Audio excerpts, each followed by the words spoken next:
Duty से आने के बाद आज नेहा के पापा बहुत खुश थे। चेहरे पर चौड़ी मुस्कान के साथ ही मिठाई का डिब्बा भी था। क्या बात है नेहा के पापा, आज आप बड़े खुश लग रहे हैं और ये मिठाई भी लाए हैं। लग रहा है कोई खुशखबरी है। अरे डियर वाइफ, मुंह मीठा करो। आज हम आपको डबल खुशखबरी सुनाने वाले हैं। डबल खुशखबरी क्या है डियर हबी? अपनी नेहा के लायक कोई लड़का मिल गया क्या? क्या मम्मी, आपको तो हर समय मेरी शादी की ही पड़ी रहती है। मैं अभी इतनी जल्दी शादी नहीं करने वाली। अभी मुझे अपने सारे शौक पूरे करने हैं। पता नहीं आपको दामाद कैसा मिले, अगर वो भी पापा की तरह खड़ूस हुआ तो। ये कहकर नेहा खिलखिलाकर हंस पड़ी और साथ में उसकी मम्मी भी। अच्छा ठीक है जाओ, नहीं बताता मैं कोई गुड न्यूज़। मजाक उड़ा लो तुम दोनों बस मेरा। अच्छा ठीक है बताइए सॉरी, नेहा की मम्मी बोली। नहीं नहीं, पहले हंस लो तुम माँ बेटी, फिर मुझसे पूछना। ठीक है मत बताइए। नेहा चलो बेटा, हम खाने की तैयारी करते हैं। हाँ मम्मी चलो, मुझे भी नहीं जानना। अरे बताता हूँ, रुको तुम दोनों। नेहा की मम्मी को पता था कि उसके पापा उन्हें इतना प्यार करते हैं कि मजाक में भी उन्हें नाराज़ नहीं कर सकते, और ना ही उनके पेट में कोई बात पचती है। वो बिना बताए रह ही नहीं सकते थे। ये लो पहले मिठाई खाओ, मुंह खोलो, मैं ही खिला देता हूँ। ये हुई ना बात। अब सुनो, पहली गुड न्यूज़ ये है कि मेरा प्रमोशन हो गया है। ये, अरे वाह, ये तो बहुत अच्छी न्यूज़ है पापा। और मुझे मिठाई कौन खिलाएगा? नेहा बोली। लो भाई तुम भी खाओ, कहते हुए उसके पापा ने एक पूरा पीस उसके मुंह में रख दिया। अरे वाह नेहा के पापा, ये तो बड़ी अच्छी खबर सुनाई आपने। पर दूसरी खबर क्या है, ये भी बताइए। दूसरी खबर ये है कि मेरा ट्रांसफ़र अब लखनऊ हो गया है। सच में? अरे हाँ भाई, सच में, झूठ क्यों बोलूँगा। अरे वाह पापा, मतलब हम भूल भुलैया, छोटा इमाम बाड़ा, घंटा घर, रेजिडेंसी सब घूम पाऊंगी। लो भाई, इस लड़की का तो कुछ नहीं हो सकता। अभी सिर्फ न्यूज़ सुनाई और ये पहले ही प्लान बना के बैठ गई कि इसे उन पुरानी भूतियों जगह पर घूमने जाना है। बेटा, ये तुम्हारे शौक भी ना तुम्हारी तरह ही है, एकदम अनोखा और रहस्यमयी। हाँ पापा, वो तो है। और वो जो गाना है ना, हम तो भाई ऐसे हैं, ऐसे ही रहेंगे, वो मेरे लिए बना है। ये कहकर नेहा अपनी मम्मी को पकड़ के नाचने लगी। अच्छा ठीक है। अब अगर तुम दोनों का नाच गाना हो लिया हो तो मुझे एक कप चाय मिलेगी क्या? पापा, आज आपके लिए चाय मैं बनाऊंगी। बेटा प्लीज़, चीनी थोड़ी कम डालना। तेरे पापा ने चीनी का कोटा नहीं ले रखा है। रहने दो, मैं नहीं बनाती चाय। जाइए मम्मी, आप ही चाय बना के लाइए। तब तक मैं अपनी फ्रेंड्स को ये खुशखबरी देती हूँ। ये है करण पाठक का छोटा सा हंसता खेलता परिवार, जिसमें है उनकी सीधी सरल और सुंदर सी पत्नी रूपा और नेहा नाम की एक बेटी, जो देखने में अपनी मम्मी की कार्बन कॉपी है, जिसका ग्रेजुएशन पूरा हो चुका है। शुरू से ही उसे प्राचीन इतिहास में बहुत रुचि है और ऐतिहासिक इमारतें घूमना बहुत पसंद है। जहाँ कहीं भी उसे कोई अपने काम की साइट मिल जाती, वो तुरंत वहाँ जाने को तैयारी रहती थी। लेकिन छोटे से हरदोई ज़िले में उसकी कोई ख्वाहिश पूरी नहीं हो पा रही थी। एक दो बार वो किसी रिश्तेदार के यहाँ लखनऊ आई तो थी, पर समय की कमी के कारण कभी लखनऊ घूम ही नहीं पाई। उसने नवाबों के शहर की बहुत तारीफ सुन रखी थी, साथ ही गूगल बाबा की मदद से इंटरनेट पर ही लखनऊ के दर्शन भी कर चुकी थी। लेकिन उसमें वो बात कहाँ जो सच में लखनऊ घूमने में होती। उसके पापा का अब वहाँ ट्रांसफ़र होने की वजह से सबकी बरसों की तमन्ना पूरी होने वाली थी।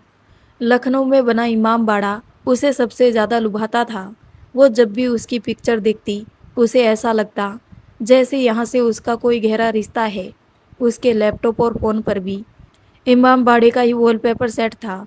जब से उसने सुना था कि अब वो लोग लखनऊ रहने जाने वाले थे, उसकी दुनिया ही बदल गई थी। उसके दिन ही नहीं कट रहे थे। अब तो वो अक्सर सपनों में भी इमाम बाड़ा घूमने लगी थी। धीरे धीरे वो दिन भी आ गया जब वो फाइनली लखनऊ में थी, लेकिन उसे नहीं पता था कि अब उसकी दुनिया बदलने वाली थी। जो इमाम बाड़ा रात दिन उसके सपनों में आता था, वही उसका काल बनने वाला था। लखनऊ आने के बाद मिस्टर पाठक को रहने के लिए कंपनी की तरफ से गोमती नगर एरिया में 3 BHK अपार्टमेंट मिल चुका था, जिसमें सामान जमाने में ही काफ़ी समय निकल गया। और इसके साथ ही साथ नेहा को यूनिवर्सिटी में न्यू एडमिशन के लिए भी कई चक्कर काटने पड़े। उसने सोचा था कि वो प्राचीन इतिहास में एमए करके इसी में अपना करियर बनाएगी।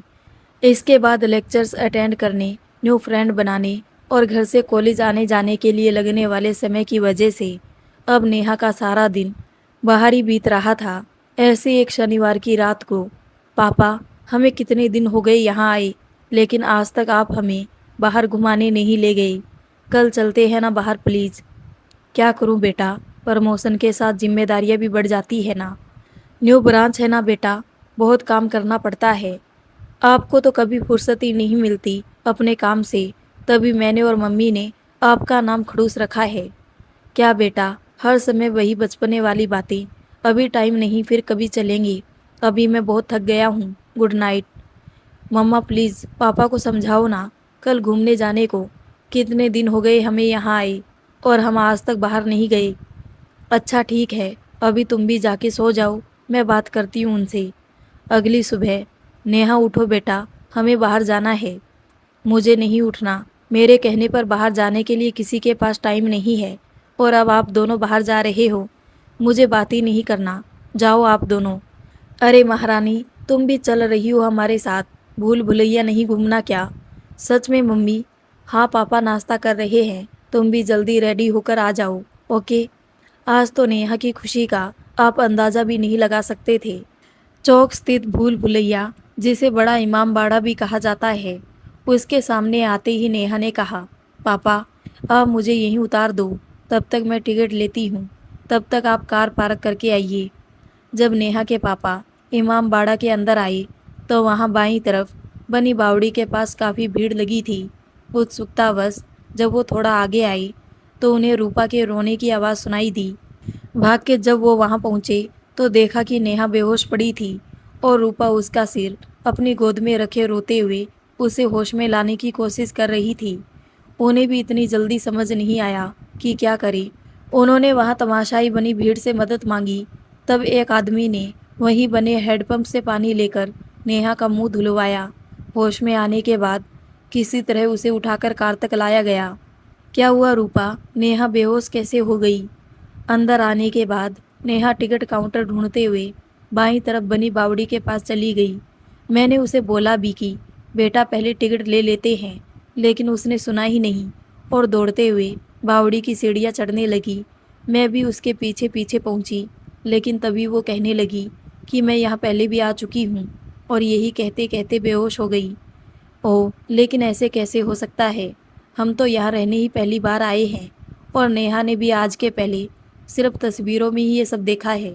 मुझे तो सब कुछ समझ नहीं आ रहा। यही तो मैं भी सोच रही हूँ करण जी, कि ऐसा कैसे हो सकता है। खैर तेज कार चलाइए, घर पहुँच के बात करते हैं नेहा से। अभी इसे पूरी तरह से होश नहीं आया है। घर पहुंचकर नेहा ने बताया कि पता नहीं क्यों उसे ऐसा लगा कि वो ये जगह जानती थी और पहले भी आ चुकी है। ये सुनकर नेहा के पापा मम्मी बहुत परेशान हो गए। उन्हें लगा कि नेहा ने शायद इतना ज़्यादा भूल भुलैया और उससे जुड़ी चीज़ों को अपने मन में बसा लिया है कि उसे लगने लगा कि वो यहाँ पहली बार नहीं आई है। लेकिन उन्होंने इस बारे में नेहा से बात करना ठीक नहीं समझा। अभी उसे आराम की ज़रूरत थी। अगले दिन भी नेहा का मूड उन्हें कुछ सही नहीं लगा। वो थोड़ी परेशान दिखी। उन्होंने सोचा नेहा खुद इतनी समझदार है, धीरे धीरे समझ जाएगी कि ये उसका वहम था बस। उस दिन के बाद से किसी ने भी उस टॉपिक पर घर में कभी बात नहीं की। उन्हें लगा था कि नेहा सब भूल चुकी है, पर ये उनका वहम था। अब नेहा बहुत बिजी रहने लगी थी। उसका काफ़ी टाइम या तो पढ़ते हुए या फ़ोन पर ही बीतता। कॉलेज से भी अब अक्सर लेट आने लगी थी, और कुछ पूछो तो रोज़ कुछ ना कुछ बता के टाल देती। करण तो वैसे भी देर से घर आता था, इसलिए उसे कुछ भनक नहीं थी कि बेटी के रूटीन में बहुत फ़र्क आ चुका था। इधर नेहा ने अपने माँ पापा से कुछ इसलिए नहीं कहा कि वो बेचारे बेकार ही परेशान होंगे। वो खुद काफ़ी परेशान थी। उसका दिमाग ये सोचकर ख़राब हो रहा था कि उसे क्यों लगा कि ये जगह उसकी जानी पहचानी थी, और सबसे बड़ी बात, उसे अपने साथ कोई साया भी महसूस हुआ था।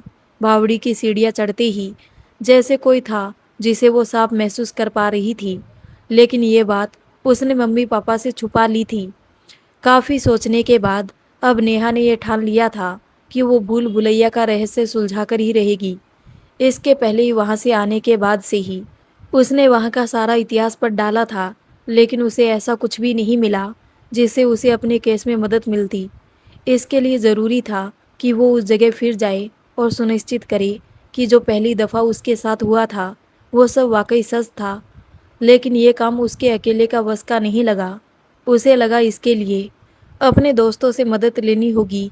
अगले दिन कॉलेज में, क्या हुआ यार, आजकल तुम खुद में ही खोई रहती हो, कहीं कोई मिल गया क्या? उसकी दोस्त शबनम ने पूछा। नहीं यार, ऐसा कुछ भी नहीं है। बात दरअसल ये है कि मैं लास्ट संडे भूल भुलैया घूमने गई थी मम्मी पापा के साथ, और फिर इसके आगे की सारी बात नेहा ने शबनम से कह सुनाई। रियली, आई मीन, मुझे यकीन नहीं हो रहा। आज तक ऐसा मैंने सिर्फ फिल्मों में देखा था बस। यार, मुझे तो ये कोई पुनर्जन्म का मामला लग रहा है।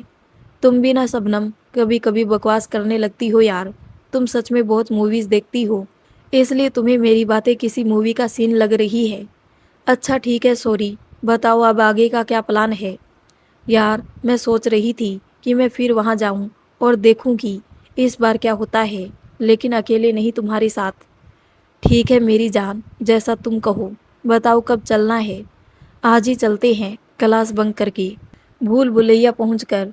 यार नेहा, मुझे बहुत डर लग रहा है, अगर सच में कुछ ऐसा हुआ तो। डोंट वरी बेब्स, ऐसा कुछ नहीं होता। आजकल भूत वूत कुछ नहीं होते, सब बकवास बातें हैं। उम्मीद करती हूँ कि तुम्हारी बात सही हो और जैसा तुम सोच रही हो वैसा कुछ ना हो। एक काम करते हैं, इस बार हम सीधे भूल भुलैया देखने चलते हैं। बावड़ी की तरफ तुम देखना भी मत, प्लीज़, शबनम ने कहा। ठीक है, यही कह के नेहा सीधे टिकट काउंटर की तरफ बढ़ गई, जो मुख्य इमारत में ही स्थित था। अंदर पहुंचकर गर्मी की हुमस भरी दोपहर में भी उसे लगा कि जैसे यहाँ कई एसी लगे हो। अद्भुत अनुभूति थी वो। आज वो उस जगह थी जहाँ आने का सपना वो रात दिन देखती थी। इमाम बाड़ा का मुख्य हॉल बहुत भव्य था और बिना किसी सहारे के बनाया गया था। ऐसा उसने अब तक किसी भी ऐतिहासिक इमारत में नहीं देखा था। वो बहुत आश्चर्यचकित थी उस समय के कारीगरों की प्रतिभा देखकर। तभी कोई उसे छूते हुए निकल गया। उसे लगा इतनी भीड़ है, यहाँ किसी का हाथ लग गया होगा। लेकिन थोड़ा आगे बढ़ने पर किसी ने उसके हाथों की उंगलियों को ऐसे छुआ कि वो कांप के रह गई, क्योंकि आसपास कोई भी नहीं था। शबनम तो दूर खड़ी वहाँ रखे ताजियों को देख रही थी। वो जल्दी से भाग के उसके पास पहुंची। क्या हुआ नेहा, तुम इतनी घबराई हुई क्यों हो? यार, मुझे इस बार एकदम साफ एहसास हुआ कि किसी ने मुझे छुआ। कुछ तो है शब्बो। सच कह रही है, ऐसा बार बार होना कोई मामूली बात नहीं है। एक काम करो, चलो हम यहाँ से चलते हैं। नहीं, मैं नहीं जाऊँगी। मुझे पता करना है कि ये सब क्या हो रहा है मेरे साथ। लेकिन ऐसे कैसे पता करोगी तुम? वो तो मुझे भी नहीं पता। बस तुम मेरे साथ ही रहना। और अब चलो, हम भूल भुलैया देखने चलते हैं। नेहा मेरी जान, भूल भुलैया देखने के लिए गाइड करना पड़ेगा, नहीं तो हम खो सकते हैं। तभी कोई जवाब दिए बिना नेहा अपने आप चलने लगती है, जैसे किसी ने उसको सम्मोहित किया हो। और शबनम नेहा नेहा चिल्लाते हुए उसके पीछे भागती है। नेहा रुको यार, कहाँ जा रही हो, सुनो तो। लेकिन नेहा उसकी अवस्था में हॉल के बाहर बगल में बनी बहुत पतली दो सीढ़ियों से वहां से चढ़ उतर रहे लोगों को इधर उधर धक्का देते हुए चली जा रही थी। और लोग उसे अजीबो नज़रों से घूरते और बड़बड़ाते हुए चले जा रहे थे। शबनम जितना हो सकता था जल्दी जल्दी उसके पीछे पीछे भागने की कोशिश कर रही थी, लेकिन जब तक वो उसके नज़दीक जा पाती वो भूल भुलैया में जाकर कहीं गुम हो चुकी थी। उसके बाद उसका पता ही नहीं चला। अचानक वो कहाँ गायब हो गई। शबनम की समझ में कुछ नहीं आ रहा था।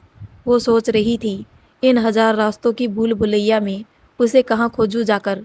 शबनम हर आने जाने वाले को अपने फ़ोन से नेहा की फ़ोटो दिखाकर पूछ रही थी कि शायद कहीं तो किसी ने उसे जाते देखा हो, लेकिन सब बेकार था।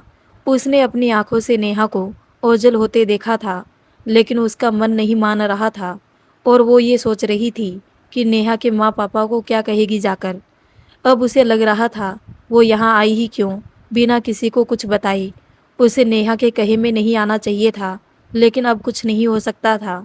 जो भूल उससे नहीं होनी थी वो हो चुकी थी। उसने तुरंत रूपा जी को फ़ोन लगाया और उन्हें सारी घटना से अवगत करवाया। ये सब सुनकर पहले तो उन्हें बहुत गुस्सा आया दोनों लड़कियों पर, लेकिन नेहा के खो जाने की बात सुनकर उनके पैरों तले ज़मीन खिसक गई। कुछ देर में वो नेहा के पापा के साथ वहां पहुंच गई। करण को आज नेहा पर बहुत गुस्सा आ रहा था कि उसने इतनी बड़ी बात हमसे क्यों छुपाई और क्या ज़रूरत थी उसे जासूस बनने की। जल्दी से गाइड को बुलाकर उन्होंने नेहा को ढूंढना शुरू कर दिया, लेकिन चप्पा चप्पा छानने के बाद भी उन्हें कहीं कुछ नहीं मिला। शाम होने वाली थी और तीनों ही अब थक चुके थे। वैसे तो इमामबाड़ा इतनी भी बड़ी जगह नहीं थी कि कोई उसमें खो जाए, लेकिन भूल भुलैया के आड़े टेढ़े रास्तों पर उसे खोजना आसान नहीं था। अब उन्हें लग रहा था कहीं ये सच में किसी ऊपरी बला का चक्कर तो नहीं। उन्होंने इमामबाड़ा प्रबंधन से भी मदद ली, लेकिन कुछ परिणाम नहीं निकला। रूपा और शबनम रोए जा रही थी। धीरे धीरे इमामबाड़ा बंद होने का समय हो रहा था। करण ने पुलिस को बुला लिया था। वो भी हर किसी से अपने हिसाब से पूछताछ कर रहे थे, लेकिन कुछ पता नहीं चल पा रहा था। और शाम होने के बाद वहाँ किसी को भी रुकने की इजाज़त नहीं थी। इधर नेहा को अब होश आ चुका था। जिस भी सम्मोहन शक्ति के वशीभूत होकर वो यहाँ तक पहुँची थी, अब खत्म हो चुकी थी। होश में आने के बाद उसे महसूस हुआ कि वो जिस भी जगह थी वहाँ बहुत अजीब सी सीलन की बदबू आ रही थी। शायद किसी बहुत नमी वाली जगह पर थी वो। उसे याद नहीं आ रहा था कि वो यहाँ आई कैसे। अचानक खुद को ऐसी अनजान जगह पाकर वो रोने लगी और तभी अचानक उसे अपने पैरों में कुछ रेंगता हुआ महसूस हुआ। उसने जल्दी से अपने पैर को झटका और दौड़ने लगी। उसे लग रहा था पता नहीं वो कौन सी जगह आ गई है जहाँ कोई भी नहीं है और अजीब सा भूता माहौल है। वहाँ की हवा में मौजूद सीलन और दुर्गंध से उसका सांस लेना दुर्भर हो रहा था। मैं कहाँ हूँ? निकालो मुझे, कोई है यहाँ? प्लीज़ मुझे यहाँ से बाहर निकालो, मैं यहाँ फंस गई हूँ। शबनम कहाँ हो तुम? लेकिन यहाँ उसकी चीख सुनने वाला कोई नहीं था शायद। तभी क्या हुआ मालिनी, तुम रो क्यों रही हो? देखो मैं हूं ना यहाँ तुम्हारे साथ। वहाँ एक आवाज़ गूंजी, साथ ही किसी ने आकर उसका हाथ पकड़ा। उस हाथ की छुअन को वो कैसे भूल सकती थी? ये वही एहसास था जो कुछ देर पहले उसे बाहर घूमते हुए हुआ था। इस बार उसे ये ज़रूर एहसास हुआ था कि जिसने भी उसका हाथ छुआ था वो गीला था शायद, क्योंकि उसके हाथ पर भी पानी लग गया था। कौन हो तुम और ये मैं कहाँ हूँ? और मैं मालिनी नहीं हूँ, नेहा हूँ, उसने डरते डरते कहा। तुम इस जन्म में नेहा जरूर हो, लेकिन पिछले जन्म में तुम मालिनी थी, मेरी प्रेयसी मालिनी, और मैं तुम्हारा प्रेमी अनवर। और इतना कहते ही उसकी हाथ की पकड़ नेहा के हाथ पर और मजबूत होती चली गई। नेहा इस समय डर से कांप रही थी। उसे समझ नहीं आ रहा था कि वो इन सब का क्या जवाब दे। बकवास है ये सब, प्लीज़ मुझे जाने दो, मेरा परिवार मेरा इंतज़ार कर रहा होगा। ऐसे कैसे जाने दूँ तुम्हें मालिनी? तुम्हें क्या पता मैंने तुम्हारा कितना इंतज़ार किया है। अब तुम यहाँ आ गई हो तो जो उस जन्म में अधूरा रह गया था वो मैं इस जन्म में पूरा कर लूँगा।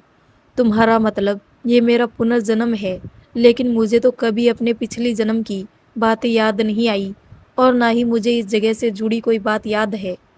तुम्हें सब याद आ जाएगा, चलो मेरे साथ।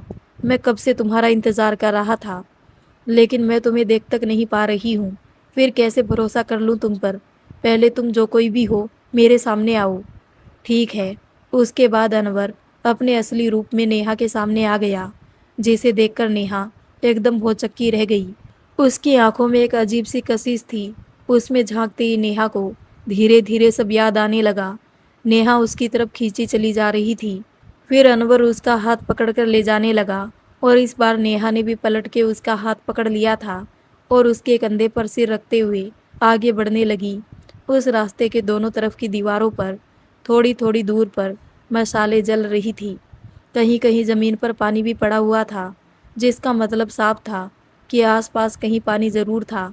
साथ ही उसके पैरों के नीचे लगातार कुछ चटकने की आवाज़ें भी आ रही थी, लेकिन नीचे की तरफ इतना उजाला नहीं था कि वो देख सके कि उसके पैरों के नीचे आने वाली वो आवाज़ हड्डियों के चटकने की है।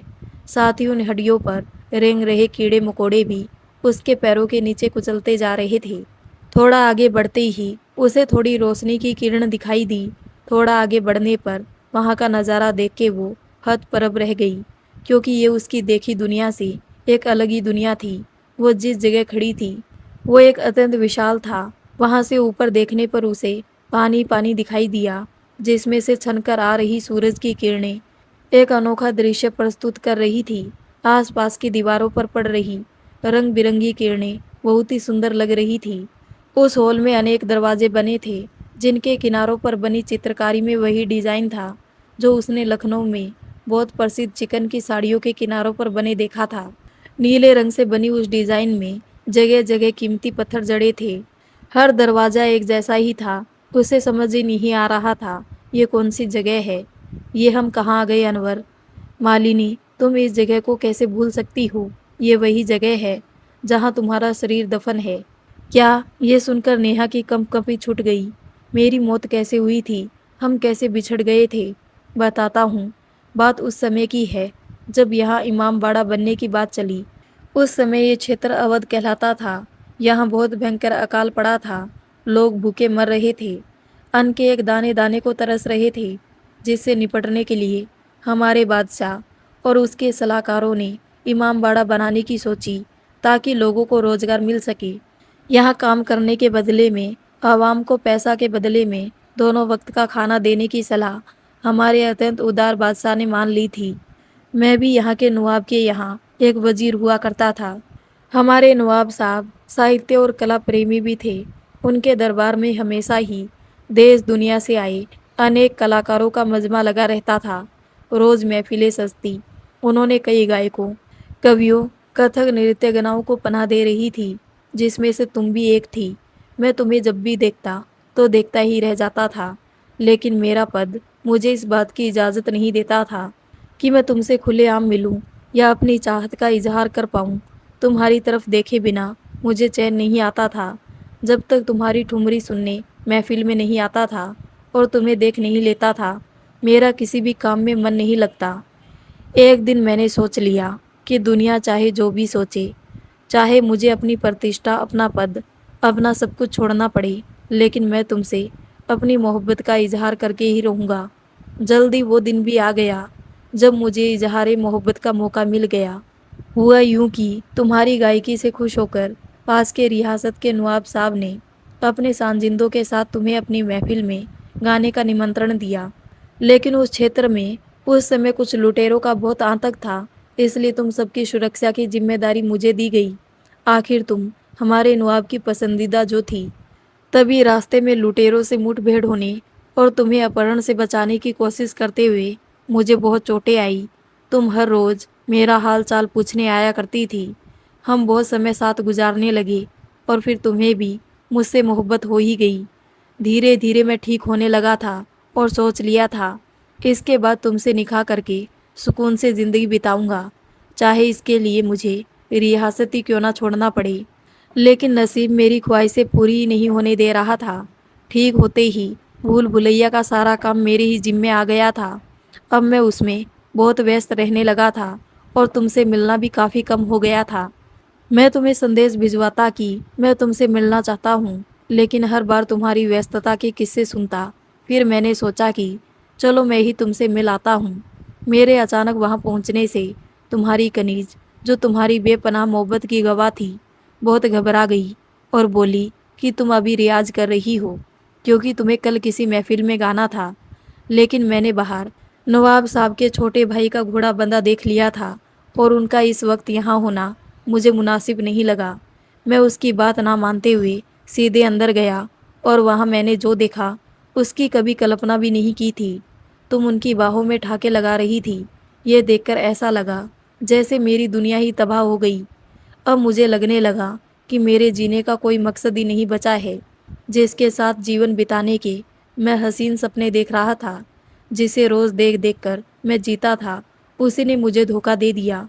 मैं दिन रात बस यही सोचता कि तुम्हें कैसे अपने करीब लाऊं। उसके बाद जब मैंने तुमसे बात करने की कोशिश की तो तुमने मुझे ऐसे पहचानने से इनकार कर दिया जैसे मुझसे कभी मिली ही ना हो। तुम्हारी वो हंसी, वो इस तरह उस अमीर की बाहों में होना दिन रात मुझे परेशान किए रहता। ऐसा लगता जैसे वो मंजर सोच सोच कर मैं पागल हो जाऊंगा। इतना सब सुनने के बाद नेहा को यकीन नहीं हो रहा था कि उसने पिछले जन्म में यह सब किया था, लेकिन क्योंकि अभी उसे सारी बातें याद नहीं आई थी, तो अनवर पर यकीन करना उसकी मजबूरी थी। उसे अनवर के साथ गुजारा वक्त तो याद आ रहा था, लेकिन उसने किसी और के चक्कर में बेवफाई की थी, ये बात नहीं याद आ रही थी। और ना ही उस इंसान का चेहरा याद आ रहा था जिसके बारे में अनवर उसे बता रहा था। लेकिन अनवर, तुम्हारा पुनर्जन्म क्यों नहीं हुआ? मेरा ही क्यों हुआ? और मुझे यहाँ क्यों लेकर आए हो तुम? और किस मकसद की बात कर रहे थे तुम? बताता हूँ, थोड़ा सब्र करो मालिनी। हंसते हुए, इतनी भी क्या जल्दी है? पहले तुम मुझे ये बताओ कि उस खजाने का क्या तलीसम है जो यहाँ बावड़ी में गड़ा हुआ है? कौन सा खजाना अनवर? मुझे कुछ याद नहीं इस बारे में, और ना ही ये याद है कि मैंने किसी और के चक्कर में तुम्हें धोखा दिया। तुम ये सब सिर्फ खजाना पाने के लिए कर रहे हो ना?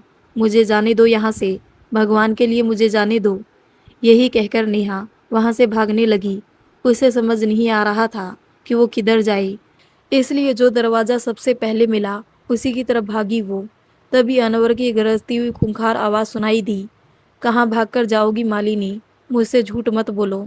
तुम जिस भी रास्ते पर जाओगी सब तुम्हें मुझ तक ही लेकर आएंगे। और हंसने लगा। नेहा भागते भागते एक दरवाजे से दूसरे दरवाजे और दूसरे से फिर तीसरे की तरफ भागती रही, लेकिन उसे बाहर जाने का कोई रास्ता नहीं मिल रहा था। हर दरवाज़ा उसे लाकर उसी हाल के मुहाने पर छोड़ जाता जहाँ से वो भागी थी। भागते भागते वो थक चुकी थी। हर रास्ते की एक जैसी बनावट होने की वजह से वो जान नहीं पा रही थी कि मुझे कहाँ से बाहर जाना है। अब अनवर की आवाज़ चारों तरफ गूंज रही थी। बाहर आ जाओ मालिनी, भागने का कोई मतलब नहीं है। ये सब मेरा बनाया हुआ तिलीस्म है, इससे कोई बच के जा नहीं सकता। हाँ, एक रास्ता है, अगर तुम मुझे अपना बना लो, मेरे साथ निकाह कर लो, तब तुम बच सकती हो। बोलो कबूल है? नहीं, मैं तुम्हारे साथ कभी शादी नहीं करूँगी।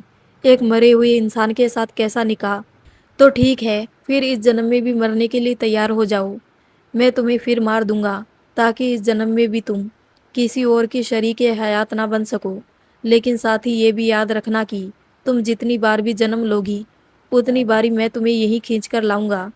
जन्म जन्मांतर तक यही चलता रहेगा। इससे अच्छा होगा कि तुम मेरी बात मान लो। रही बात खजाने की, तो वो तो मैं खोज निकालूंगा। नेहा के दिमाग में अचानक एक बात आई कि अगर इसके लिए खजाना पाना इतना ही आसान होता तो ये अब तक पा चुका होता। उसे काफ़ी सारी बातें तेजी के साथ याद आ रही थी। उसे ये भी लग रहा था कि यहाँ का एक एक रास्ता उसका जाना हुआ है, लेकिन फिर भी सब कुछ आईने की तरह साफ याद नहीं आ पा रहा था। नेहा का कोई जवाब ना पाकर अनवर फिर चिल्लाया, तुम हर बार मुझे धोखा क्यों देती हो मालिनी? अब अनवर रोने लगा था। क्यों नहीं समझती तुम कि तुम्हें मुझसे ज़्यादा प्यार कोई नहीं कर सकता, किसी भी जन्म में नहीं। भूल भुलैया के उन संकरे बदबूदार तंग रास्तों में भागती नेहा को जब ये सुनाई दिया तो वो वहीं जड़ होकर रह गई। उसे अब तक ये याद आ चुका था कि अनवर ने जो भी कहानी उसे सुनाई उसमें क्या सच था क्या झूठ, और साथ ही खजाने वाली बात भी उसे समझ आ चुका था कि उस पर भरोसा करके उसने बहुत बड़ी गलती कर दी। लेकिन उसकी आंखों में है कुछ ऐसा जादू था कि वो उसके साथ यहाँ तक चली आई थी। पिछले जन्म में घटी सारी घटनाएं नेहा को तेजी से याद आ रही थी। उसका सिर चकराने लगा, आंखें भी मूंद रही थी। कुछ देर में ही वो बेसुध होकर जमीन पर गिर पड़ी। जब उसे होश आया तो उसने देखा कि वो अभी भी उसी जगह पड़ी थी। उसने उठने की कोशिश की, लेकिन उसका सिर अभी भी चकरा रहा था। वो बहुत कमजोरी महसूस कर रही थी। उसके सिर पर भी चोट आई थी, जहाँ से निरंतर खून बह रहा था। उसे याद आया कि वो वहाँ पड़ी हड्डियों पर ही तो गिरी थी। उसी में से शायद किसी हड्डी का टुकड़ा उसके सिर में लग गया होगा। उसने सोचा कि अनवर अभी तक उसे ढूंढते हुए यहाँ तक क्यों नहीं आया? क्या उसे इन सब रास्तों के बारे में पता नहीं है? अब क्योंकि उसे काफ़ी बातें याद आ चुकी थी, उसने सबसे पहले वहाँ से बाहर निकलने की कोशिश की। उस रास्ते से होते हुए वो सीधा बावड़ी में निकल सकती थी। उसे याद आया कि आमिर के साथ वो इन सारे रास्तों पर घूमी थी। साथ ही क्योंकि इसमें कई सारे रास्ते दिखावटी थे, सिर्फ कुछ ही थे जो खुले थे, और इनकी जानकारी सिर्फ शाही परिवार और कुछ बहुत ही करीबी लोगों को ही दी गई थी, ताकि मौका पड़ने पर सब सुरक्षित बिना दुश्मन के हाथ आए वहाँ से भाग सके। अब बिना समय गंवाए वो आंख बंद करके बस वो रास्ता याद कर रही थी जिससे होकर उसे बावड़ी तक पहुंचना था। जल्दी उसे इस काम में सफलता भी मिल गई। वो धीरे धीरे बिना आवाज किए हल्के कदमों से आगे बढ़ने लगी।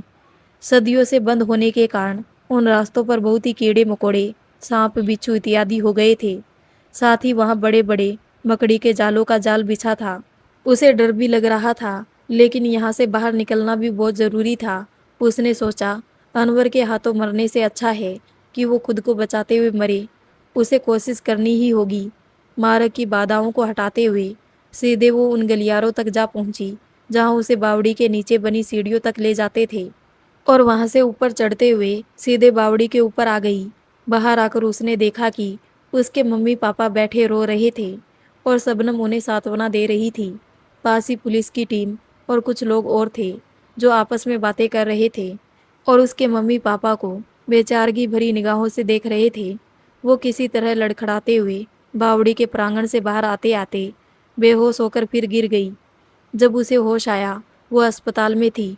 उसके माथे पर पट्टी बंधी थी और हाथ और शरीर के बाकी हिस्सों पर भी खरोंचों के निशान थे। वो खुद को बहुत कमज़ोर महसूस कर रही थी। अब उसमें इतनी भी ताकत नहीं थी कि वो खुद उठ के बैठ सके। उसके मुंह से मम्मी शब्द सुनते ही वहीं बैठी रूपा जी ने तुरंत उसे अपनी बाहों में भर लिया और उसके माथे पर चुंबन अंकित करते हुए उसके आंसू निकलकर नेहा के कपोलों और पलकों को भिगोने लगे। कहाँ चली गई थी तुम बेटा? हमने सोचा कि हमने तुम्हें खो दिया। यही कहकर वो साड़ी के पल्लू मुंह में दबाकर रोने लगी। और रोने की आवाज़ सुनकर उसके पापा भी अंदर आ गए, जो बाहर इंस्पेक्टर से बात कर रहे थे। उन्होंने भी नेहा को होश में आया देखकर चैन की सांस ली। डॉक्टर दोबारा ये कहने पर कि नेहा अब ठीक है, बयान दे सकती है, उसने पुलिस को बताया कि पता नहीं कैसे वो बंद पड़े रास्तों को देखने के चक्कर में अंदर गिर पड़ी थी और वहां पर पर्याप्त मात्रा में ऑक्सीजन न होने के कारण वहीं बेहोश हो गई थी। क्योंकि वो रास्ते आम जनता के लिए बंद है और काफ़ी बदतर हालत में भी है, क्योंकि कई रास्तों की छतें और सीढ़ियाँ टूटी हुई है, इसलिए उन लोगों का ध्यान उधर गया ही नहीं।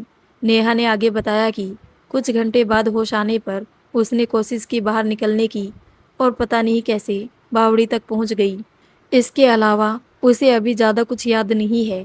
नेहा के मम्मी पापा को देखने से लग रहा था कि उन्हें उसकी बातों पर भरोसा नहीं हुआ था, क्योंकि शबनम ने तो उन्हें नेहा के विचित्र व्यवहार के बारे में सब बता ही दिया था।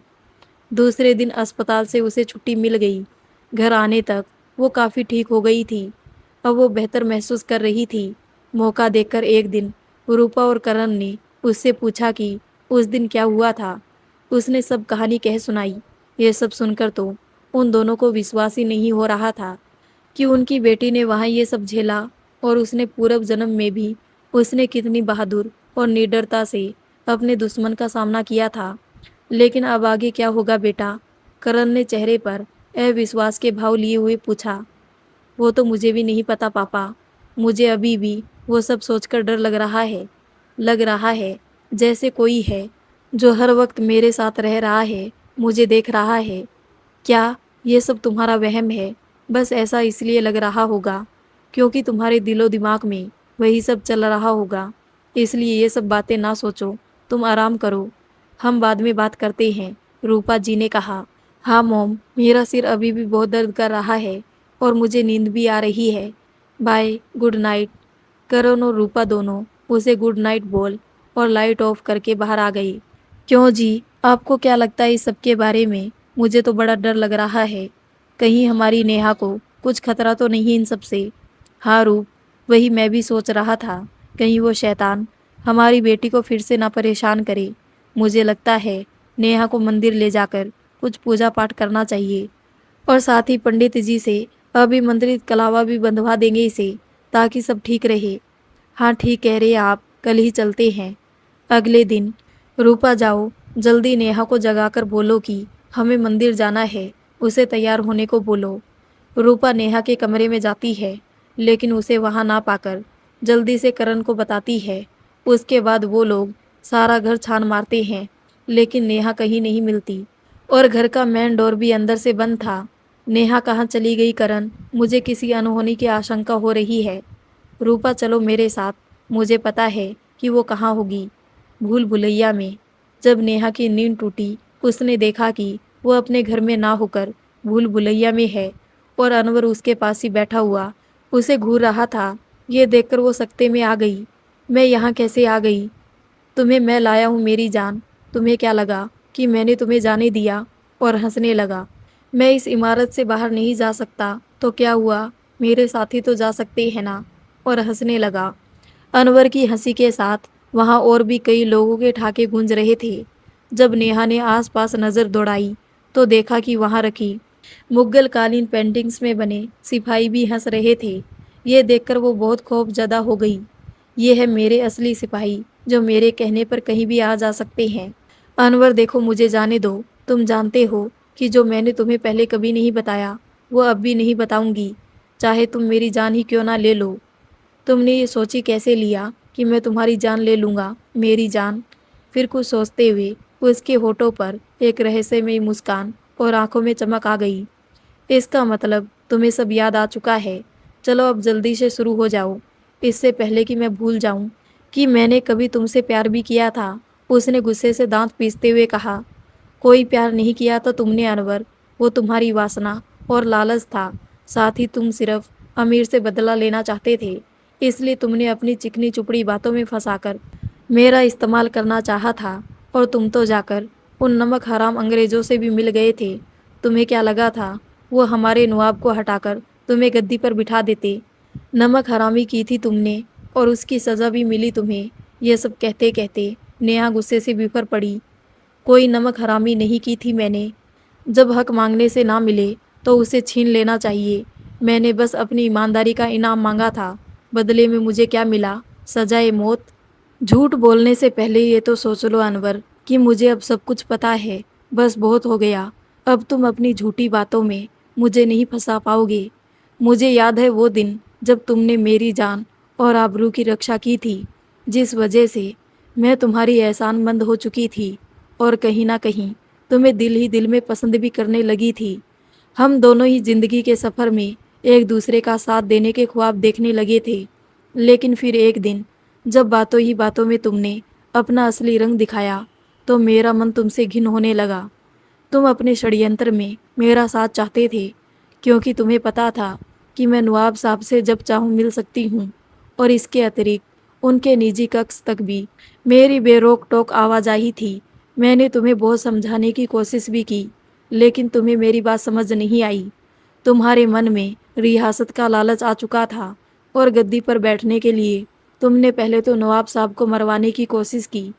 लेकिन जब तुम्हें पता चला अब तो वैसे भी सारे राजा महाराजा और नवाब सिर्फ अंग्रेजों के हाथ की कठपुतलियां बन चुके हैं और सारा राजकाज तो उन्हें ही चलाना था, तो तुमने सोचा कि क्यों ना सारा खजाना ही हथिया लिया जाए। लेकिन तुम्हारी चाल कभी कामयाब नहीं हो पाई, क्योंकि उससे पहले ही नवाब साहब और आमिर ने उस खजाने पर तिलीस्म करवा दिया ताकि तुम जैसे लोग उस तक कभी ना पहुंच पाए। इसका मतलब तुम पहले से जानती थी कि तिलीस्म से निकलना आसान नहीं, लेकिन फिर भी तुमने मुझे वहां जाने दिया। तुम्हें जरा भी नहीं लगा कि तुम मेरे साथ गलत कर रही हो? ये कहते हुए अनवर गुस्से से उबल पड़ा। हाँ, जब तुमने अपनी प्यार की कस्में देकर मुझे इस बात के लिए राजी कर लिया कि मैं तुम्हें उस खजाने का नक्शा लाकर दूं, तो मैंने ये बात नवाब साहब से बता दिया और उनके कहने पर ही एक वैसा ही नकली नक्शा बनवा के तुम्हें दे दिया। जब तुम्हें भूल भुलैया से संबंधित कार्य सौंपा गया था, उससे पहले ही इसके नीचे एक गुप्त तहखाना बना के तैयार कर दिया गया था, जहां शाही खजाना रखने की तैयारी थी और उस पर तिलिस्म करवाने के लिए बहरमगढ़ से बिरमदेव को बुलवाया गया था। ये सब बातें अत्यंत गुप्त रखी गई थी। इसकी जानकारी किसी को भी नहीं दी गई थी, क्योंकि इतिहास गवाह रहा है कि सिंहासनों और खजानों के लिए अपने ही अपनों के खून के प्यासे हो जाते हैं। नवाब साहब बूढ़े भी हो चुके थे, इसलिए उनके बाद उनके बेटे को ही गद्दी मिलनी थी। लेकिन ये वो दौर था जब भारत के सभी राज्यों में कोई भी अपनी रियासत का सर्वेसवा नहीं रह गया था। सब दिखावे के राजा थे। असली हुकूमत अंग्रेजों की चलती थी। यहाँ भी वही हाल होने वाला था। ब्रिटिश यहाँ भी उनके बेटे को गद्दी पर बिठा के पेंशन बांध देते और सारा खजाना हथिया लेते। और इससे पहले कि ब्रिटिश सरकार सारा शाही धन अपने कब्जे में करती, नवाब साहब को अमीर ने ही खजाने को छुपाने का विचार दिया था, ताकि वो उन गोरों के हाथ ना लगे। उस दौर में बहुत से राजाओं ने कहीं ना कहीं अपना खजाना छुपाया ही था। यूँ तो खजाना छुपाने के तो कई रास्ते थे, पर उस पर तिलिस्म करवाना सबसे सुरक्षित था। तिलिस्म के बाद कोई चाह के भी उस तक नहीं पहुंच पाता। अगर कोई कोशिश भी करता तो हमेशा के लिए उसी तिलिस्म में कैद होकर रह जाता। बीरमदेव उन्हीं तांत्रिकों की जमात में से थे जिनके पूर्वजों ने कभी नैनागढ़ के खजाने के लिए रहस्यमयी तिलिस्म बनवा के तैयार किया था, जिसे आज तक कोई नहीं तोड़ पाया। कहते हैं कि तिलिस्म तभी बनवाया जा सकता था जब तिलिस्म बनवाने वाले के पास बहुत ज़्यादा धन हो, या तो कोई उसका कोई वारिस ना हो, या वो अपने धन का वारिस किसी को भी नहीं बनाना चाहता हो। अब क्योंकि वैसे भी नवाब साहब की आने वाली पीढ़ी अंग्रेज़ों की गुलाम बन के रहने वाली थी और उनके द्वारा दिए गए चंद पैसों पर गुजर बसर करने वाली ही थी, तो उसके लिए इतना बेशकीमती खजाना छोड़ना बेवकूफ़ी ही होती, क्योंकि वो तो वैसे भी उसका इस्तेमाल कर नहीं पाते। इसलिए नवाब साहब ने बहुत पहले से ही बीरमदेव से मुलाकात कर तिलिस्म से संबंधित सलाह मशविरा कर लिया था। फिर इसके लिए सारे कारीगर बाहर से बुलाए गए थे, जिन्होंने बीरमदेव के कहे अनुसार ही तहखाना तैयार कर दिया था। क्योंकि ये सब आम कारीगरों के वश की बात नहीं होती।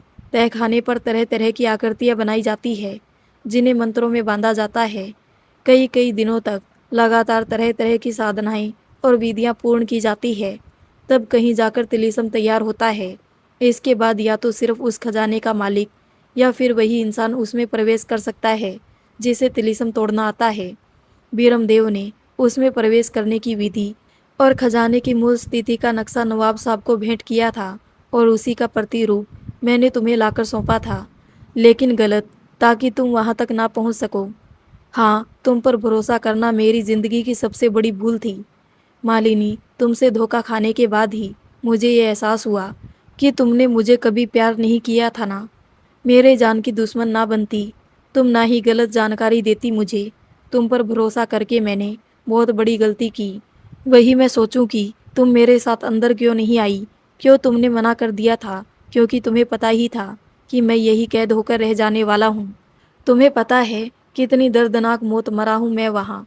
रोज़ तिल तिल कर मर रहा था मैं, और वहाँ मुझे बचाने वाला कोई नहीं था। अनवर ने गुस्से में कहा। मैंने बस तुम्हारे साथ वही किया अनवर, जिसके तुम हकदार थे।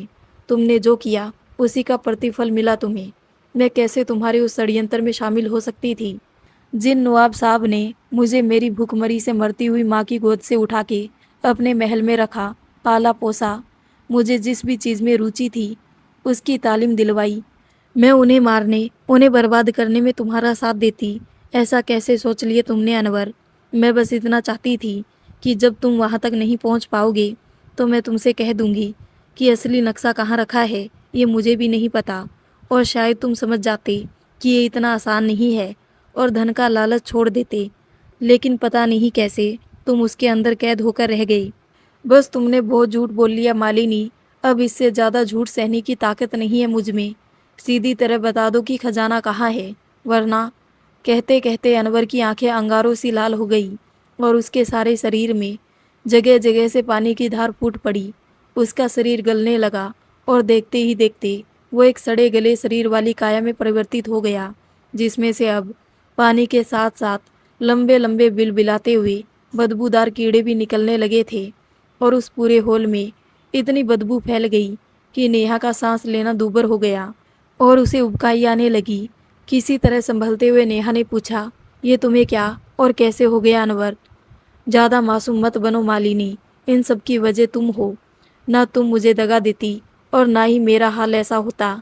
ये कहते कहते अनवर के मुंह से उसकी काली और लंबी बदबूदार जुबान, जिसमें कई कीड़े रेंग रहे थे, निकलकर नेहा के मुंह और बाकी के शरीर पर जल्दी जल्दी रेंगने लगे, जिसमें से निकल रहे गाढ़े और बदबूदार पानी से नेहा भीगने लगी। अनवर का ये रूप देखकर उसे रोना आ रहा था, और साथ ही वो इतनी ज़्यादा डर गई थी कि उसकी मुंह से आवाज़ नहीं निकल रही थी। उसने भागने की कोशिश की, लेकिन वो सारे कीड़े अनवर के शरीर से निकल निकल कर नेहा और मालिनी के शरीर पर चढ़ने लगे। तुम भी महसूस करो मालिनी, कैसा लगता है जब किसी के हाथ पैर बांधकर जिंदा शरीर पर अनगिनत कीड़े छोड़े जाते हैं। उसे बार बार पानी में डुबोया जाता है, लेकिन मरने नहीं दिया जाता। और होश में आते ही उसके साथ फिर वही सलूक किया जाता है। तुम्हें भी तो पता चले कि मेरी क्या हालत बना दी उस अमीर के बच्चे ने। जब मैं अंदर आया तो इससे पहले कि खजाना खोज पाता, अमीर ने अपने सैनिकों के साथ मुझे रास्ते में ही अगवा कर लिया और मुझे यहाँ लाकर तड़पा तड़पा कर वो मौत दी जो कोई दुश्मन भी अपने दुश्मनों को ना दे। मेरे सारे साथियों को उसने काट डाला, उन्हें भी खुदा ने कबूल नहीं किया और उन्हीं की रूहें आज यहाँ भी भटक रही है। मेरे जिंदा शरीर में कीड़ों ने जगह जगह छेद बना लिए थे। मेरा शरीर ही उनका घर हो चुका था।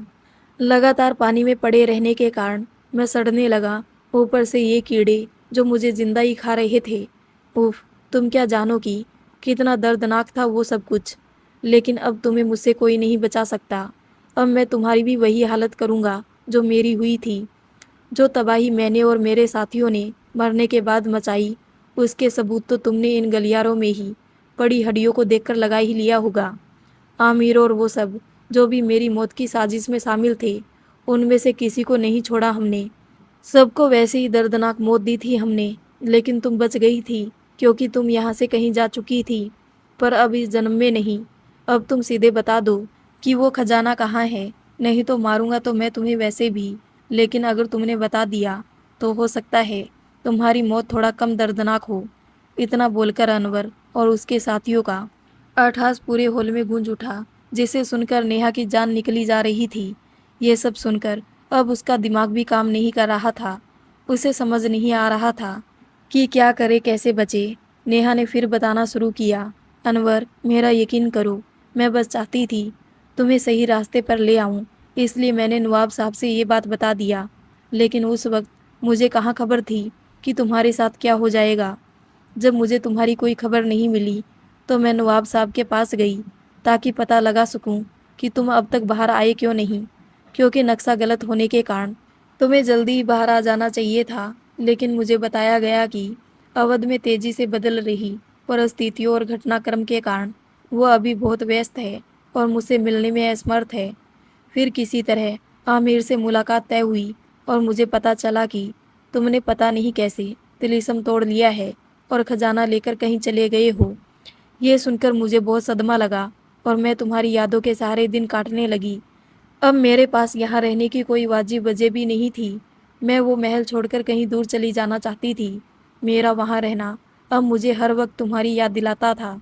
हालांकि मुझे इस बात का यकीन कभी नहीं हुआ कि तुम ऐसा कुछ करोगे ना, और रह रहकर ये बात भी दिमाग में आती थी कि तुमने इतना रहस्यमयी तिलिस्म कैसे तोड़ लिया, जो कि शायद ही कोई कर पाए, वो भी गलत जानकारी के साथ। मैंने अपनी तरफ से भी तुम्हारे बारे में बहुत पता करने की कोशिश की, लेकिन कर नहीं सकी। अब तुम ही बताओ इसमें मेरी क्या गलती। कहते कहते नेहा रो पड़ी। उसने लड़खड़ाते हुए अपने बचाव के लिए फिर सफाई देने की कोशिश करते हुए कहा कि जब महल में एक के बाद एक मौतें होने लगी और लोग रातों रात गायब होने लगे, तब नवाब साहब ने मालवी साहब को बुलवाकर उन रहस्यमयी मौतों के बारे में पूछा, जिससे पता चला कि वो सब तुम्हारी रूह का किया धरा है और जब तक तुम अपना बदला नहीं ले लेते तुम शांत नहीं होगे। इसलिए उन्होंने मुझे बंगाल भेज दिया था ताकि मैं वहाँ सुरक्षित रह सकूं। मैंने वही सारी ज़िंदगी तुम्हारी यादों के सारे काट दी, ना फिर कभी किसी से मोहब्बत की, ना निकाह किया। मुझे नहीं पता था कि मेरी वजह से इतना सब कुछ हो जाएगा, लेकिन इसमें मेरी भी क्या गलती थी। मैंने बस वही किया जो उस वक्त मुझे सही लगा। कहकर नेहा फिर सुबकने लगी। तुम्हारी वजह से आज मेरी ये हालत है और तुम कह रही हो कि इसमें तुम्हारी क्या गलती। अरे अगर मदद नहीं करनी थी तो मना कर देती। नवाब साहब से बताने की क्या ज़रूरत थी। लोग अपने प्रेमी प्रेमिका के लिए जान दे देते हैं, लेकिन यहाँ तो तुम्हारी वजह से मेरी जान चली गई। ये सब तुम्हें पहले सोचना था कि जो तुम करने जा रही हो उसका क्या प्रभाव पड़ेगा हम पर। अब भुगतो। यही कहकर अनवर ने नेहा को अपनी जीभ में लपेटकर दूर फेंक दिया, जिससे नेहा गिरकर काफ़ी घायल हो गई। उसके गिरते ही फिर से सारे कीड़े उसकी तरफ तेज गति से भागे और इससे पहले कि नेहा संभल पाती उस पर तेजी से चढ़ने लगे। किसी तरह उठकर संभलते हुए वो भागने की कोशिश करती, लेकिन अनवर जैसे उसके साथ खेल खेल रहा था, वो उसे हर बार गिरा देता। अनवर और उन कीड़ों से भागने की कोशिश में वो वहाँ बह रहे पानी से गिरकर पूरी तरह से भीग चुकी थी। उसके आंसू लगातार बह रहे थे। साथ ही सिर पर पहले से लगी चोट से भी दोबारा खून बहना शुरू हो गया था। वहां बना सारा होल, जो नेहा के पहले आगमन पर अत्यंत सुंदर और भव्य लग रहा था, अब धीरे धीरे अपने असली रूप में परिवर्तित होकर बस एक खंडर भर रह गया था, जिसमें तरह तरह की मकड़ियों का जाल बिछा था। उस खंडर की दीवारों से भी जगह जगह से पानी रिस रहा था। जितनी बार भी अनवर गरजता, हॉल की दीवारों से मिट्टी गिरने लगती। ऐसा लगता जैसे वह अभी भर भरा कर गिर पड़ेगा। साथ ही उसमें से पानी की और तेज धार फूट पड़ी। इधर नेहा के पापा और मम्मी कब का भूल भुलैया पहुंच चुके थे। उनके साथ परिसर में बनी मस्जिद के मौलवी साहब भी थे, जिनसे उन्होंने पूरी बात बताई कि नेहा घर से फिर कैसे गायब हो चुकी है। उन्होंने तुरंत ही बाकी लोगों को इकट्ठा कर बावड़ी की तरफ चलने को कहा। रास्ते में वो दुआ करते जा रहे थे, या मौला किसी तरह उस बच्ची की हिफाजत करना, उन बुरी आत्माओं से उसे बचा लेना। उन्हें इस तरह दुआ करते सुन नेहा के मम्मी पापा घबरा गए। उन्हें इस बात का अंदाज़ा हो चुका था कि नेहा की जान खतरे में है। वो दोनों भी अब भगवान से नेहा की जान बचाने की गुहार कर रहे थे। दूसरी तरफ नेहा किसी तरह भागते हुए उस सुरंग में जा घुसी, जहाँ का रास्ता सीधे बड़ा इमाम बाड़ा को पार करते हुए छोटा इमाम बाड़ा तक जाता था, और वही नवाब साहब की कब्र भी बनी थी। लेकिन कुछ दूर आने पर सुरंग का मुहाना बंद था। अब नेहा के पास ना तो आगे जाने का कोई रास्ता था और ना ही वो पीछे लौट सकती थी। डर और घबराहट से उसके हाथ पैर कांप रहे थे। वो बार बार भगवान को याद करके बस उनसे अपनी रक्षा करने की विनती कर रही थी। सुरंग के मुहाने पर खड़ी नेहा के सामने इस समय पूर्व जन्म से जुड़ी सारी बातें पावर पॉइंट पर बनाई गई स्लाइड्स की भांति चल रही थी। अचानक उसे याद आया कि जब नवाब साहब की मौत हुई थी और वो बंगाल से उनकी अंतिम यात्रा में शामिल होने आई थी, तब उसे एक बात बहुत अजीब लगी थी कि उनके मुस्लिमों में पार्थिव शरीर को नहलाए जाने की प्रक्रिया से लेकर जनाजे तक में शामिल होने वाले दो लोग बहुत अलग नजर आ रहे थे। आखिर वो दो अजनबी थे कौन? जब नेहा सोच में पड़ी थी कि आखिर ऐसा क्या था कि वो बहुत सारे लोगों के साथ साथ, जिनमें उनकी बेटी और दामाद भी शामिल थे, उनके आने का इंतज़ार किए बिना ही आनन फानन में उन्हें सुपुर्द खाक कर दिया गया। और तो और वहाँ भी किसी को जाने की इजाज़त नहीं थी। बस वो दो अजनबी और एक मौलवी के अलावा वहाँ कोई नहीं था। उनकी कब्र जहाँ बनाई गई, उस जगह से सबको दूर रखा गया। लेकिन इससे पहले कि वो किसी परिणाम पर पहुँचती, उसका ध्यान तब भंग हुआ जब उसने पानी की आवाज़ सुनी। उसे महसूस हुआ कि कहीं से कलकल करता हुआ पानी बहकर शायद उसी की तरफ आ रहा था। गनीमत ये थी कि वो जहाँ खड़ी थी, वो जगह उस गलियारे से थोड़ा ऊंचाई पर थी। धीरे धीरे पानी की मात्रा बढ़ती ही जा रही थी।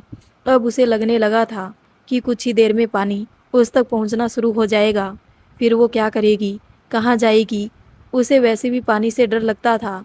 जब पानी उसके थोड़ा और नज़दीक आ गया, तब उसने देखा कि उस दीवार में जगह जगह से दरारें पड़नी शुरू हो गई थी और थोड़ी थोड़ी मिट्टी भी दरकनी शुरू हो गई थी।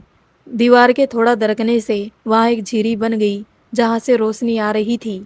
थोड़ा उसकर उसने देखा तो पाया कि उस तरफ भी कुछ बना हुआ है, लेकिन उसे समझ नहीं आ रहा था कि ये क्या जगह हो सकती है। बहुत याद करने पर भी उसे इससे संबंधित कोई बात याद नहीं आ रही थी। इधर नेहा के पापा और बाकी लोग बावड़ी के रास्ते से आगे बढ़ते जा रहे थे। थोड़ा आगे बढ़ने पर उन्हें भी वही पानी वाली जगह मिली, जहाँ अनवर नेहा को लेकर आया था। लेकिन अब वो जगह वीरान और खंडर जैसी थी, जहाँ पानी बह बहकर सब तरफ जा रहा था। वहाँ अत्यंत भयंकर दुर्गंध आ रही थी, जैसे कोई लाश सड़ रही हो। इस जगह से भी कई रास्ते बाहर की तरफ गए हुए हैं। उन्हें समझ नहीं आया कि वो किधर जाए कि उन्हें नेहा मिल जाए। मौलवी साहब ने अपने साथ आए लोगों से कहा कि वो सब एक एक करके उन रास्तों पर जाए ताकि पता चल सके, और खुद नेहा के पापा के साथ एक सुरंग की तरफ चले गए। एक सुरंग के अंदर जाते ही मौलवी साहब के साथ आए हुए आदमी को अपने पैरों के नीचे कुछ कुल बुलाता हुआ महसूस हुआ। इससे पहले कि वो नीचे देख पाता, वो सारे कीड़े उसके शरीर पर कब्जा कर चुके थे। एक जोरदार चीख के बाद सब कुछ शांत हो गया। इधर जब बाकी लोगों को वो चीख सुनाई दी, तो वो और भी घबरा गए और ज़्यादा सावधानी बरतने लगे। उनके हाथों में बंदी ताबीज़ उनकी, अनवर और उन बाकी की रूहों से तो रक्षा कर सकते थे, लेकिन उनके शरीर में काबिज़ कीड़ों से नहीं। वो सब धीरे धीरे आगे बढ़ते जा रहे थे। तभी दूसरी सुरंग से एक चीख फिर सुनाई दी। मौलवी साहब ने उन चीखों को सुनते ही नेहा के पापा से कहा कि अब हमारे पास ज़्यादा वक्त नहीं है, वो बुरी आत्मा कभी भी हमारे पास आ सकती है, ज़रा जल्दी करो। तब नेहा के पापा ने अपना दिमाग लगाते हुए कहा कि मौलवी साहब, मैंने सुना था कि इन भूल भुलैया की दीवारों के भी कान होते हैं। मतलब कि अगर कोई इंसान इसमें मुंह लगाकर कोई बात बोले तो वो दूर तक सुनाई देती है। क्यों ना हम भी ऐसा ही करें। हो सकता है शायद नेहा हमें सुन ले और हम जल्दी पता लगा सके कि वो कहाँ है। करण की बात सुनकर मौलवी साहब ने कहा कि ऐसा करने से अनवर को भी पता चल जाएगा कि इस वक्त हम कहाँ हैं। हो सकता है अनवर नेहा को छोड़कर पहले हम पर ही हमला बोल दे, और हमारे आदमी वैसे भी एक एक करके मरते जा रहे हैं। इससे पहले कि वो लोग किसी और रास्ते की तरफ जा पाते, उनके पैरों के पास एक भंवर बननी शुरू हो गई, और देखते ही देखते उन दोनों को उस भंवर ने अपनी कैद में कर लिया और बड़ी तेजी से ले जाकर एक दूसरी सुरंग के अंदर कैद कर दिया, जहां पर पहले से ही कई मानव कंकाल पड़े थे। इधर जब बहुत देर हो गई और बावड़ी से कोई भी बाहर नहीं आया, तो बाहर इंतजार कर रही नेहा की मम्मी और ज़्यादा परेशान हो गई। तब तक उनके फ़ोन पर नेहा की सहेली शबनम का कॉल आ गया। फ़ोन उठाते ही वो नेहा के बारे में पूछने लगी। तब रूपा जी ने रोते रोते उसे नेहा के गायब होने से लेकर के उनके यहाँ आने तक और उसे खोजने गए किसी भी आदमी के बाहर ना आने तक की सारी घटना कह सुनाई। ये सुनकर शबनम बोली, आप फिक्र ना करें आंटी जी, मैं बस अभी कुछ देर में वहाँ पहुँचती हूँ। खुदा ने चाहा तो सब ठीक हो जाएगा। शबनम की बात सुनकर रूपा जी को कुछ तसल्ली हुई। उन्हें लगा कि अगर वो भी आ जाएगी तो शायद कोई मदद ही मिल जाए। वैसे भी अब मुझे समझ नहीं आ रहा कि मैं क्या करूं। इधर पानी इतना ऊपर आ गया कि नेहा का सिर्फ गला ही दिख रहा था, और खुद को बचाने के लिए वो लगातार पानी में हाथ पैर चला रही थी। तभी एकदम से वो दीवार भरभरा के गिर पड़ी, और उसके साथ साथ नेहा भी पानी के साथ बहती हुई उस तरफ बनी उस छोटी सी इमारत में जा लगी। पानी तेजी के साथ वहां बनी एक कब्र में घुसने लगा, और देखते ही देखते वो कब्र नीचे धंसने लगी, जिसकी वजह से नेहा भी उसमें गिर गई। कुछ देर बाद जब उसे होश आया, तब उसने देखा कि वो तो शायद किसी कब्र में पड़ी हुई है। ये देखकर उसने जल्दी से उठकर वहां से निकलने की कोशिश करने लगी, और ऊपर चढ़ने के लिए पानी में ही कुछ टटोलने की कोशिश करते हुए उसके हाथों में कुछ आया, तो उसने देखा कि ये तो उस समय का बॉक्स है जब वो मालिनी हुआ करती थी। उसमें किसी तरह का कोई ताला नहीं था, बस कुछ दागों के सहारे ही वो बंधा हुआ था। उसने सोचा कि ये क्या हो सकता है, और धागा खोलने की कोशिश करने लगी। धागों के खुलते ही अनवर ने आकर उसे झपट लिया और नेहा को पकड़कर उसी हॉल में ले आया जहां वो लोग कुछ देर पहले थे। वहां आकर उसने सबसे पहले वो बॉक्स खोलकर देखा, तो उसमें वो नक्शा मौजूद था। उसे देखकर अनवर की खुशी का कोई ठिकाना ना रहा। वो गरजते हुए बोला, जिस खजाने को देखने के लिए मैंने सदियां गुजार दी, जिसे देखने से पहले ही मुझे मौत के घाट उतार दिया गया, जिसके लिए मैंने अब तक न जाने कितनों का खून बहाया, अब वो मेरे सामने होगा। उसके बाद वो नक्शा खुद ब खुद खुलता चला गया, और उसमें से एक रोशनी निकलकर उसी तरफ इशारा कर रही थी जिधर से अनवर नेहा को लेकर आया था। उसका प्रकाश इतना तेज था कि नेहा के साथ साथ अनवर भी अपनी आंखें खोल नहीं पा रहा था। चलो मालिनी, तुम भी जरा अपनी आंखों से देख लो कि जिस खजाने के लिए तुम्हारे अनवर की जान ली गई थी वो कितना बड़ा है। नेहा ने गुस्से में कहा, मुझे किसी भी चीज़ का लालच नहीं अनवर, फिर वो तो नवाब साहब की अमानत है। तुम्हारा खजाना तुम्ही को मुबारक हो। अब मुझे जाने दो, घर पर सब मेरा इंतज़ार कर रहे होंगे। उसकी ये बात सुनकर अनवर ने हंसते हुए कहा कि उसके पापा यहीं कैद है, और साथ में एक मौलवी भी जो तुम्हें बचाने आया था। सबके सब साथियों को तो मैंने मौत के घाट उतार दिया, अब बस तुम तीनों ही बचे हो। और हंसने लगा। उसकी बात सुनकर नेहा सन्न रह गई। उसे यकीन नहीं हो रहा था कि उसकी जान बचाने के चक्कर में कितने लोगों की जान चली गई, और अब उसके पापा की भी जान को खतरा है। उसके कुछ कहने सुनने का अनवर पर कोई असर नहीं हुआ। उन सारे कीड़ों ने मिलकर नेहा को अपनी पीठ पर लाद लिया और उसी कब्र की तरफ चलने लगे। अद्भुत और अत्यंत डरावना नज़ारा था वो। कब्र के पास जाकर उन दोनों ने देखा कि रोशनी कब्र के अंदर ही जा रही थी। इसका मतलब ये हुआ कि खजाना इसी के नीचे है।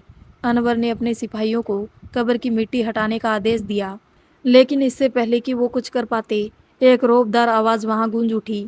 खबरदार ए दुष्ट रूहो, जो तुमने तिलीसम को हाथ भी लगाया, तुम सबको वहीं जलाकर रख दूंगा। उन सब ने उधर देखा तो एक बुजुर्ग, जिनके चेहरे पर अद्भुत तेज था, रौबदार व्यक्तित्व के साथ अच्छी कदकाठी के मालिक भी थे, कुछ दूर पर खड़े उन सबको खजाने से दूर रहने की हिदायत दे रहे थे।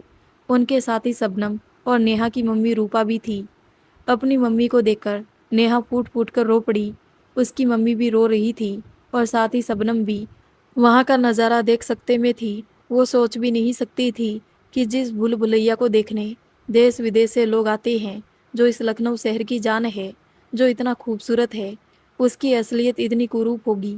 उसने सुना था कि यहाँ के शाही खानदान को किस तरह एक रूह ने मौत बांटी थी, और साथ ही जो कोई भी तिलीसम खजाने की खोज में वहाँ गया, फिर कभी बाहर नहीं आया। और इन सब की वजह उस रूह का डरावना चेहरा आज अपनी आंखों से देख रही थी। उन्होंने फिर कहा, ए दुष्ट आत्माओं, उस खुदा से खौफ खाओ, नहीं तो तुम्हें जहन्नुम में भी जगह नहीं मिलेगी। अनवर ने उनकी खिल्ली उड़ाते हुए कहा, दूर हट जा बूढ़े, नहीं तो इन सब के साथ तू भी मरने को तैयार हो जा। ये कहकर अनवर ने फिर अपने लोगों को कब्र खोदने को कहा। पलक झपकते ही वहाँ की सारी मिट्टी साफ हो चुकी थी। मिट्टी के हटने पर वहाँ रखे नवाब साहब के ताबूत को किनारे रखते ही उसके नीचे एक पत्थर की शिला नजर आई, जिसे हटाते ही वहाँ से नीचे जाने के लिए सीढ़ियाँ नजर आई। उसके बाद वो नक्शा आगे आगे चलने लगा और उसमें निकल रही रोशनी थोड़ी और तेज हो गई, मतलब कि अब खजाना बस कुछ ही कदम दूर था। जब शबनम के साथ आए हुए मौलवी साहब ने ये देखा कि उनकी धमकी का उस पर कोई असर नहीं हो रहा और अब वो उसे नहीं रोक पाएंगे, तब उन्होंने आकाशीय परी को आह्वान किया, जिसके बाद वहाँ एक प्रकाश पुंज बना, जिससे वो तुरंत प्रकट हो गई। उसके प्रकट होते ही अनवर ने उसे देखा तो देखता ही रह गया। इतनी सुंदर औरत तो उसने इतनी सदियों में भी कभी नहीं देखी थी। उसका उज्जवल रूप कई चंद्रमाओं को भी मात दे रहा था। उसके शरीर से निकलने वाली गंध माहौल में मादकता फैला रही थी। उसने प्रकट होते ही मौलाना साहब से पूछा कि आपने मुझे क्यों याद किया जहनसीब। मौलाना साहब ने कहा कि उसे इन दुष्ट रूहों को जहन्नुम का रास्ता दिखाना है। आकाशीय प्री वो होती है जिन्हें 33 दिनों की कठिन साधना के बाद कोई भी जातक नियमों का पालन और मंत्र जाप करते हुए अपने वश में कर सकता है। आकाशीय प्री को सुलेमानी अंगूठी तोहफे में देने के बाद वो पूरी तरह से साधक के वश में हो जाती है। उसके बाद आप उनसे कोई भी मनचाहा काम करा सकते हैं। मौलाना साहब के इतना कहते ही उस परी ने अनवर की आंखों में देखा, जिससे वो उसके तुरंत उसके वश में हो गया। उसके बाद जैसे ही उसने अपना सुलेमानी अंगूठी पहना हाथ अनवर के सिर पर रखा, उसके शरीर से नीली आग की लपटें उठने लगी और देखते ही देखते उन लपटों ने अनवर के साथ वहाँ मौजूद उसके बाकी साथियों को भी अपने में समेट लिया। नेहा को छोड़कर वो कीड़े भी एक एक करके उसमें जलते गए। जलते समय अनवर की आंखों में नेहा ने बेबसी और लाचारी देखी, साथ ही क्षमा के भाव भी। लेकिन क्या हो सकता है, फिर एक धमाके के साथ वहाँ मौजूद सारी बुरी आत्माएं जलकर राख बन गई। वहाँ मौजूद नक्शा भी उसमें जलकर खाक हो चुका था। उसके बाद उस जगह की सारी नकारात्मक शक्तियों के खत्म होते ही वहाँ एक आत्मिक शांति छा गई। फिर मौलाना साहब के कहने पर वो परी पहले वाले मौलाना साहब और नेहा के पापा को तहखाने से निकालकर वहाँ ले आई। तीनों लोग एक दूसरे को सामने देखकर बहुत खुश हुए। नेहा की मम्मी और नेहा भागकर करण के गले लग गई। कुछ देर में संभलने के बाद नेहा की पूरी बात पूछने पर आकाशीय परी ने बताया कि आकाशीय परी की एक और खूबी ये भी होती है कि वो भूत और भविष्य की भी बता सकती है। नवाब साहब के साथ ही उस नक्शे को भी उन्हीं के साथ दफन कर दिया गया था, ताकि किसी को भी उसकी भनक ना लगे। इसलिए उनको दफनाते समय वहाँ किसी को भी जाने की मनाही थी। साथ ही उनकी कब्र को भी अत्यंत गुप्त और साधारण रखा गया था, ताकि कभी कोई जान ना पाए। जनाजे में शामिल होने के लिए भरमगढ़ से स्वयं बिरमदेव यहाँ आए थे, ताकि उनकी देखरेख में सारी प्रक्रिया बिना किसी विघ्न के संपन्न हो जाए और किसी को कुछ पता भी ना चले। यही नवाब साहब और बिरमदेव के बीच गुप्त बात थी। उनकी मृत्यु के बाद खजाना सुरक्षित कैसे रखा जा सके। अनवर वाली बात सबको पता ही थी, इसलिए उनको वहाँ से काफ़ी दूर दफनाया गया और साथ ही उन दोनों जगहों के बीच में दीवार उठवाकर उसे पूरी तरह से बंद कर दिया गया ताकि कोई भूलकर भी उन तक ना पहुंचे। वैसे अनवर के द्वारा ये संभव भी था नहीं, क्योंकि वो धागे कोई आम धागे नहीं थे, वो अभिमंत्रित थे। जब तक कोई पाकीज़ा रूह उसे नहीं खोलती वो कभी नहीं खुलते। इसलिए नेहा के खोलते ही वो खुल गया, क्योंकि वो लालच से परे है और एक नेक दिल बच्ची है। अनवर को खजाने के लिए मारा गया था और उसकी मौत बहुत तड़प तड़प कर हुई थी। उसे मिली सज़ा उसके गुनाह के हिसाब से बहुत बड़ी थी, इसलिए उसकी रूह कभी मुक्त नहीं हुई और खजाने तक पहुंचने के लिए तड़पती रही। नेहा जब मालिनी थी वो सच में अनवर से प्यार करती थी, लेकिन ये उस जन्म में भी एक सच्ची रूह की मालिनी थी, इसलिए उसने अनवर का साथ नहीं दिया और उसके गम में ही हृदयघात होने से उसकी मृत्यु हो गई। लेकिन खुदा का खेल देखो, आज अपने इस जन्म में भी वो अनवर की मुक्ति का कारण बनी। वहाँ खड़ी नेहा की आंखों में आज अनवर के लिए कुछ दया थी। उसे इस बात का भी दुख था कि नक्शा जल गया, लेकिन मौलाना साहब ने उसे समझाया कि इसे में सबकी और खजाने की भलाई थी मेरी बच्ची। अच्छा ही हुआ कि नक्शा जल गया, नहीं भविष्य में कुछ भी हो सकता था। वैसे भी इसकी खोज में आने वालों ने अपनी जान गंवाई है। अब यही सबके हित में था, यही खुदा की मर्जी थी। सबके प्रश्नों के उत्तर देने के बाद आकाशीय परी गायब हो चुकी थी और साथ ही मौलाना साहब भी घर के लिए निकल गए। नेहा बहुत घायल और कमज़ोर अवस्था में थी, तो जल्दी ही नेहा के पापा उसे हॉस्पिटल लेकर गए।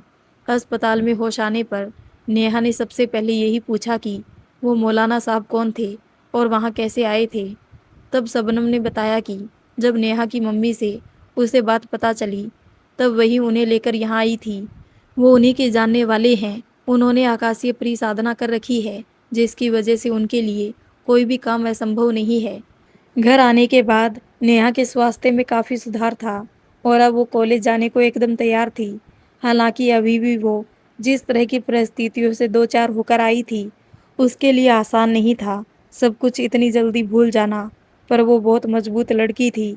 अब तो उसने दृढ़ निश्चय कर लिया था कि अब वो पुरातत्व शास्त्री ही बनेगी।